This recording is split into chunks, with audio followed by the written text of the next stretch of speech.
My name is Matt Anderson, Senior Practice Director, Healthcare at Versique, and I'm next on the RecTech podcast.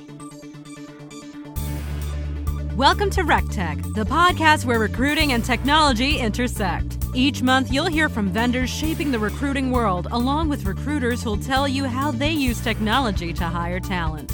Now, here's your host, the mad scientist of online recruiting, Chris Russell.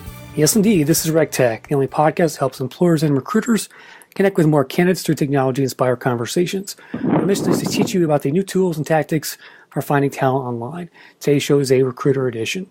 But first, the RecTech podcast is sponsored by our friends at WorkHere, a hyperlocal candidate delivery system.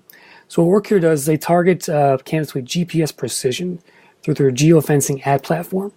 You can reach people who live closer to your office, which can result in a 50% reduction in turnover rates. What they do is they advertise your jobs on screens candidates use the most, their mobile phone.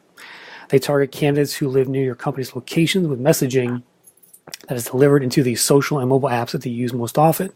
For instance, if they're playing a game that has ads on it, your ad can be seen there to target those passive candidates. A human chat team then responds quickly to answer questions, vet the candidates, and even helps them sell them onto your brand and opportunity. Worker then delivers those candidates to your via email, SMS, or straight to your ATS from there. So go to workhere.com and tell them you heard it on RecTech. They'll be glad to give you a chat and show you how the platform works. All right, let's bring on our guest. I wanted to do a show about recruiting in the healthcare industry, so I pinged my network, and up popped Matt Anderson. He is a healthcare executive recruiter from Minneapolis-based Versique, where he sources and recruits leaders from management to C-suite levels. His clients include independent and rural health critical access hospitals, large care delivery systems, and physician-owned specialty groups. Matt's 15 years of healthcare leadership search and placement experience offers their clients a unique insight into market assessment intelligence, consultation on structuring the search process, ability to identify, recruit, and place scientific leadership candidates based on the needs of clients, resulting in a successful, efficient outcome to the search process. Matt and Versique's healthcare search practice provides client solutions for both direct hire and interim leadership. Hey, Matt, welcome to RecTech. Hi, Chris. Thanks for having me. Yeah, my pleasure. We had your colleague on, Tiffany Kuhl, a few months back, so you guys can compare downloads after the show. It's good to have another person from the company there. How's everything going out there in Minneapolis today? It's very good for Monday. Busy. Yeah. We're entering into our Minnesota fall season, so nice time of year here. Excellent. So, Matt, let's get into healthcare recruiting. I'm curious how you would characterize the state of it right now, being that it's such a competitive market in almost every industry. But tell me more about the kind of different challenges there in the healthcare recruiting sector. Yeah, I think there's a couple. I think whether it be the state of Minnesota or nationwide, I think we're all aware unemployment rates are down or low. That creates a compression issue in the market in terms of just recruiting as a whole. Most of the leaders that we approach, I think one of the first challenges oftentimes come referred, recommended to us, and as we approach them are typically at outset passive. Mm-hmm. So I think there's a nuance to that, and again, I think in other industries within recruiting, that oftentimes we see that's the case. But that's coupled with the fact that it's as we call it in our industry, it's a candidate-driven market right now. So there's a high demand for well-qualified, in my case, well-qualified and experienced operational leaders. Mm-hmm. I think paired with that is that we're seeing now, just in general, a segment of the nation's population that either is or has already begun to retire. And if organizations have had foresight to do some succession planning, then they're able to augment that through planning with internally looking at succession planning and who they're going to promote. But if they haven't, or that has not been a strategic focus of an organization, they can pose some challenges, both in the short and long term. Yeah. Have you seen turnover rates in healthcare spike in the last few years, or is it more of a different industry as far as the turnover rate? Yeah, I don't know that within leadership in healthcare, I don't know that the turnover rate is any different than it has been for some time. I think there are some areas or roles, facets within healthcare where there is traditionally or a higher or more often turnover rate. We see that in things like hospital nursing leadership. We see that some of the leadership roles within all that is elder care and senior care living facilities.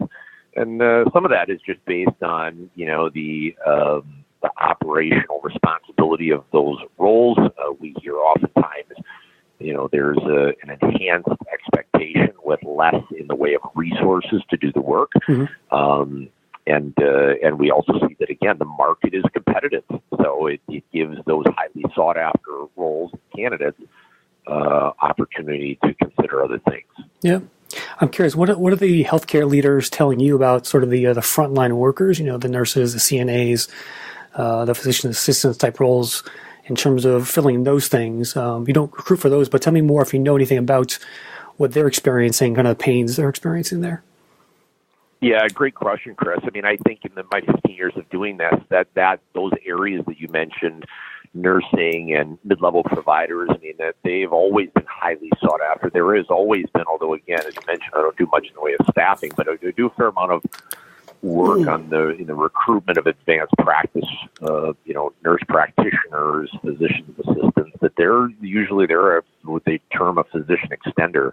And they're highly sought after. So I think that is someone who's maybe soon to attend college, considering careers, whether it be in healthcare or providing care to people. I think is probably it's an advantageous opportunity. But I think that the challenge has always been there. We see that, again, our clients and hospital systems, again, augment that with, temp staffing or using nursing staffing organizations or agencies to provide coverage for, a short period or an indefinite period of time. And there's a heightened direct cost for that as opposed to a direct hire. So I think those areas have been continuously has been a challenge for organizations. Yeah, interesting.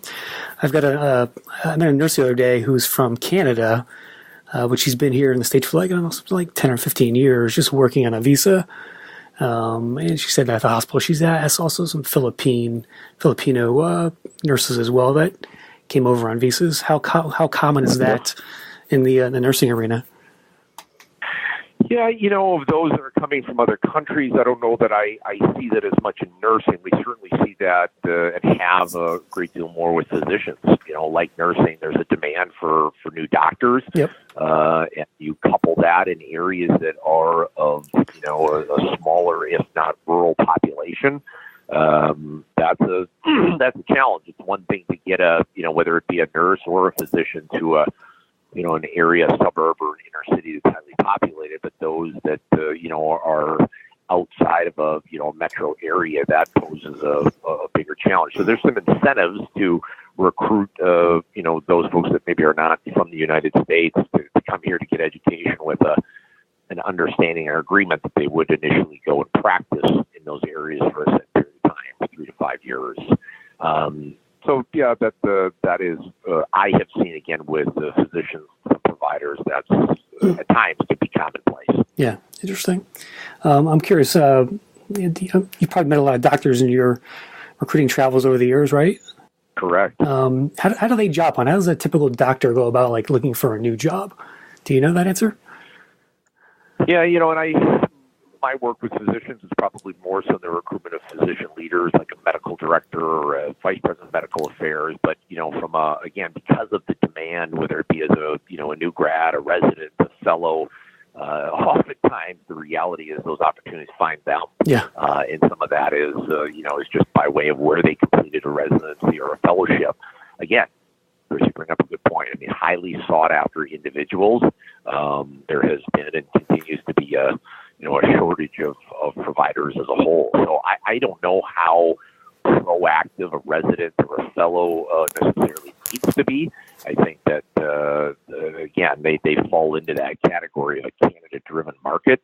And so I think those, whether they're in family practice or intern or hospitalist type position or within specialty care, those roles oftentimes find them. Interesting. All right. So now, what kind of tools do you use there at Versique to find your execs? Do you use any sourcing tools, any particular databases out there? Tell me more about how you go about your day-to-day searching activity, if you could. Yeah, so Versique as a whole utilizes a candidate tracking system called Bullhorn. There are others like it, but it is the one that Versique has adopted, which is a relatively user-friendly portal for everything from, porting candidate resumes to client contacts, even from a billing standpoint. So that is, from a database, for lack of a better term, what Versique utilizes.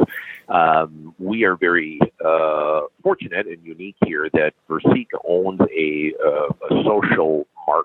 digital marketing company, Parqa, P-A-R-Q-A. And so they provide those at Versique and practice leaders like myself a unique opportunity to really help us with the digital marketing aspect of our work and recruiting and getting information out to the masses, whether that's a recruiting effort, whether that's a blog, whether that's, understanding the market and what it's doing. So Parqa has been a valuable resource to me and I think as a whole to Versique.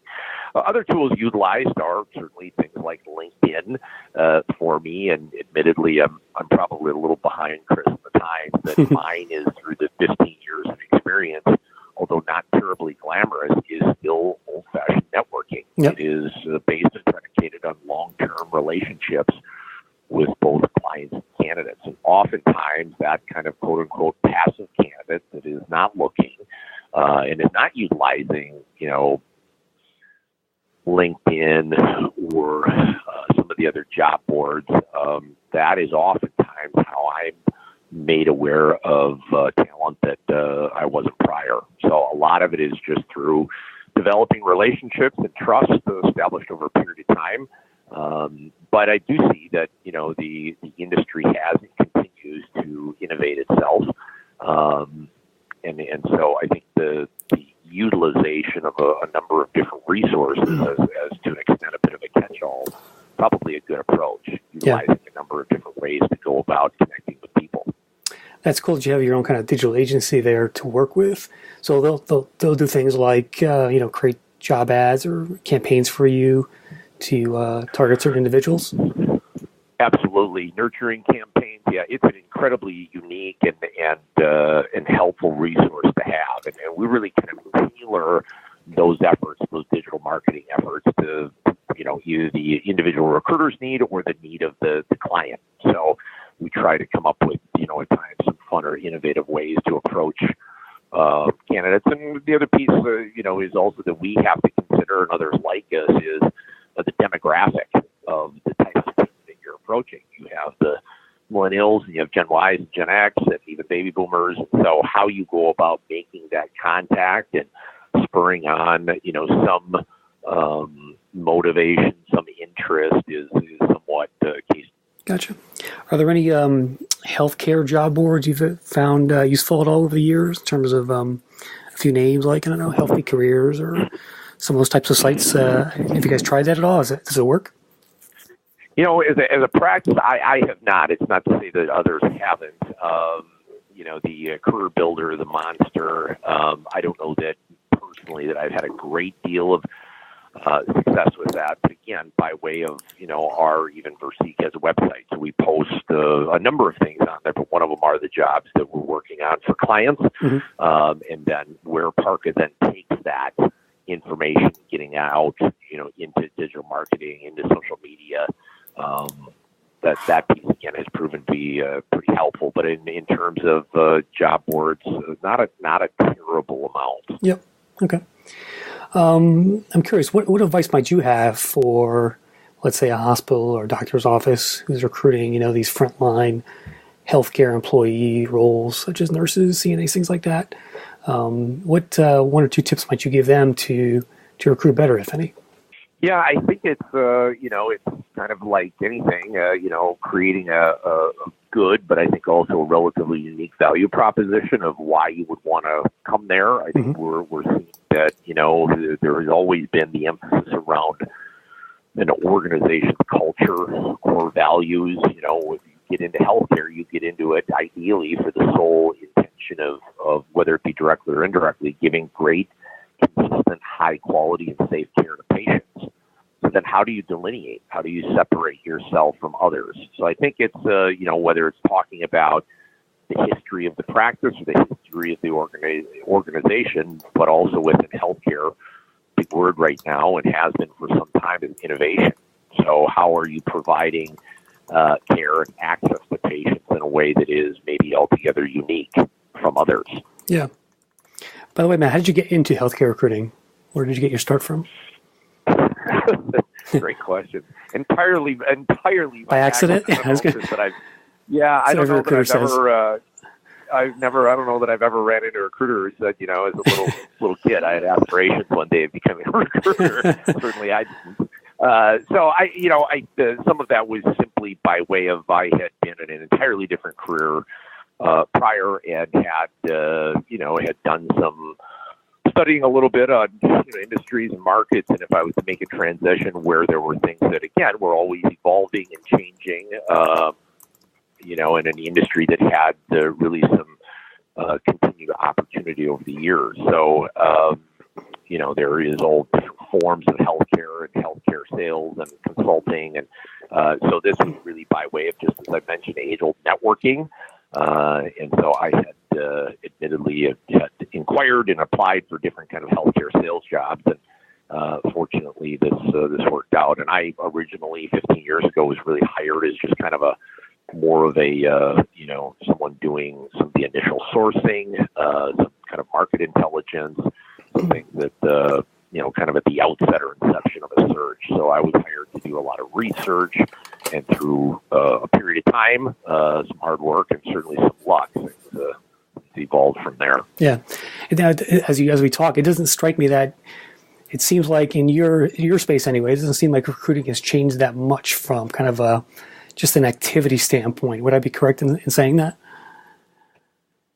Well, I guess it depends on how you come at that. I certainly think back to how I started out in the industry of, you were given a desk and a phone and a yellow pages and a computer and a pen and a phone and said, make of this what you will. Whereas today, I think, again, some of the resources, like any industry, I think that the executive search industry has progressed and advanced, and it too has become innovative in part because it has to. So I think from a standpoint of, some of the resources, the approach to the work when I started was purely, really solely only a phone-based business, where now I think you see a kind of a meld of that, of, again, how to get information out and make contact with those clients and candidates today. I think you have, a couple of different options as to how best to go about that. So it's, like I said, like other industries, it's evolved over a period of time. And I think to be relevant and to have success with it, I think you absolutely have to be able to,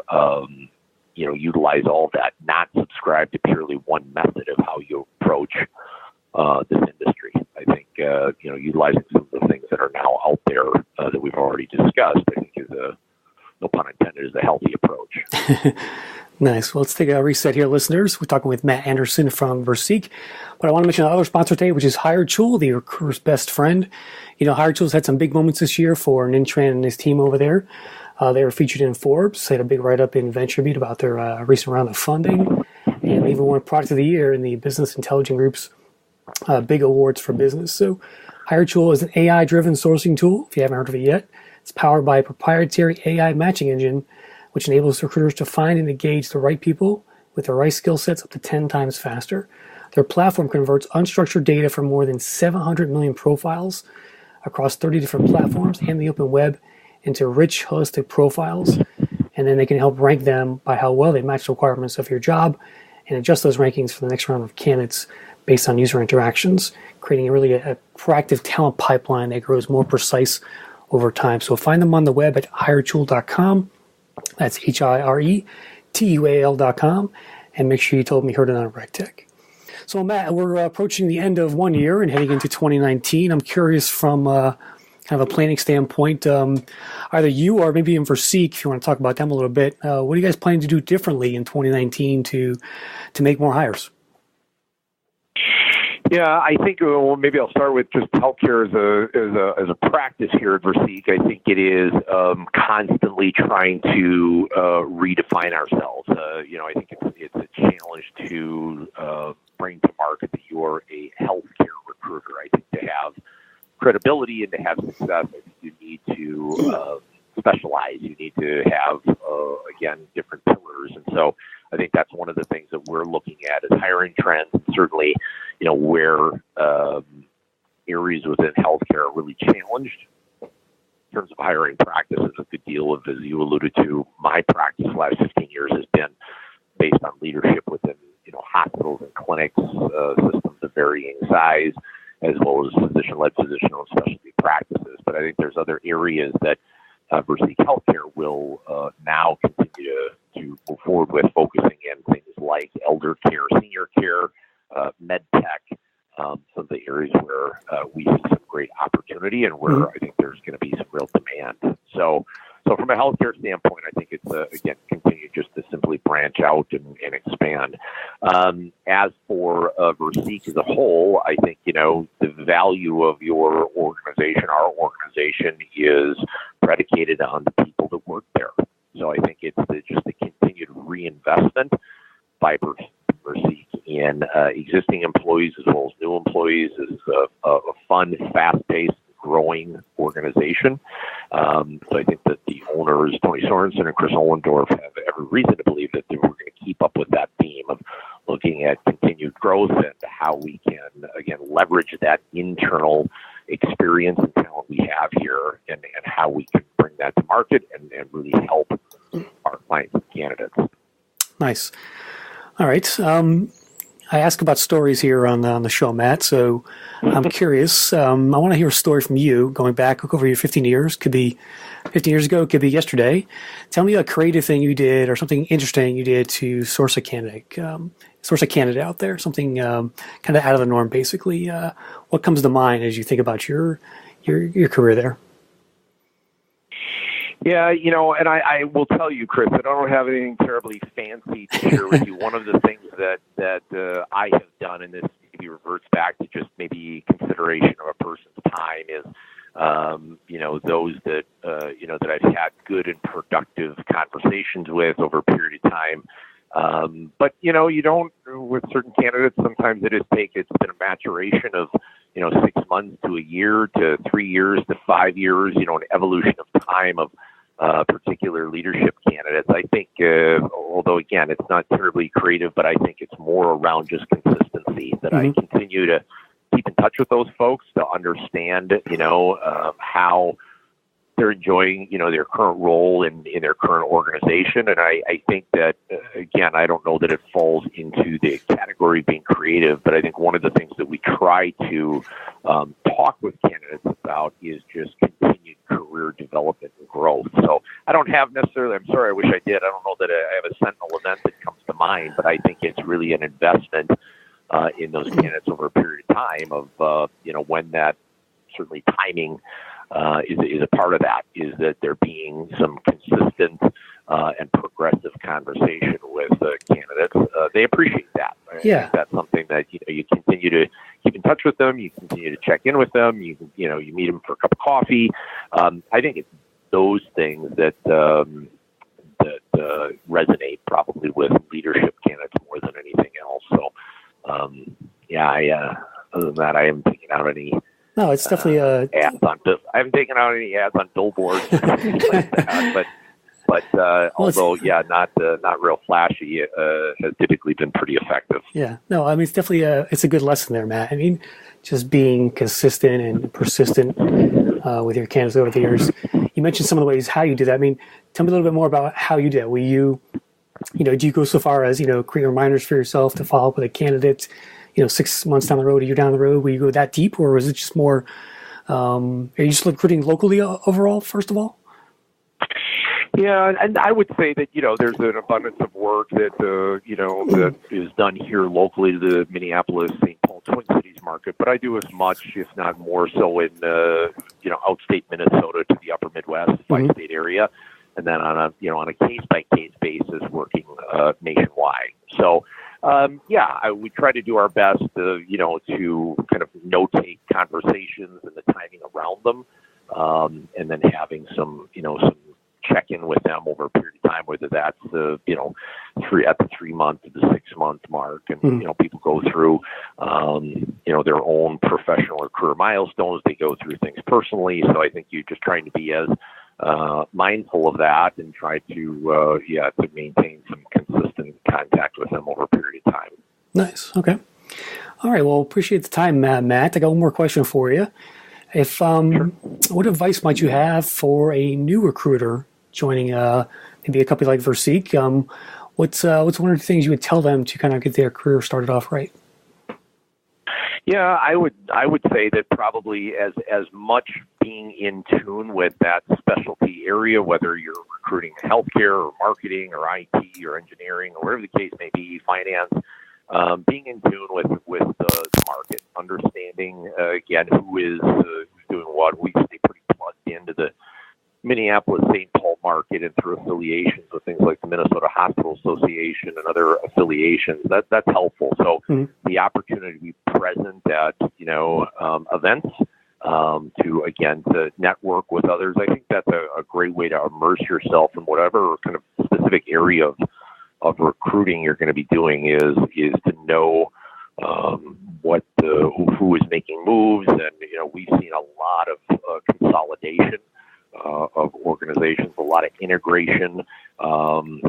Healthcare, especially Minnesota's got a relatively impressive reputation with the presence of things like Mayo Clinic and Medtronic and United Health Group, and so being attuned to what those organizations are doing, I think that's helpful. I think also a big piece is also to be very good and a very astute listener when you're spending time, whether it be with clients or candidates. I think that's amazing what I've learned over the 15 years just by listening. Awesome. Well, Matt Anderson from Versique, we appreciate the information today. Thank you for joining me. I had a great conversation with you. And tell the folks where they connect with you and Versique. So Versique Search and Consulting, our website is www.versique, which is V as in Victor, ERSIQUE.com. My email address, mattanderson@versique.com, and my direct 952-767-6457. All right, well, I'll ping you when the show's out, Matt. And that's going to do it for this edition of the RecTech podcast. Thanks again to our sponsors, Work Here and HireTool. Subscribe to the show wherever you get your podcast. If you are an iTunes subscriber, please leave a review and I'll thank you on air. Thanks for listening, everyone. And remember, always be recruiting. Another episode of RecTech is in the books. Follow Chris on Twitter at Chris Russell or visit rectechmedia.com, where you can find the audio and links for this show on our blog. RecTech Media helps both HR tech firms and employers to get more clients or candidates through our consulting practice and online tools. So be sure to check out our sites like recruiting headlines, job fairing, and more to stay up to date on what's happening in recruiting. Thanks for listening, and we'll see you soon on the next episode of RecTech, the Recruiting Technology Podcast.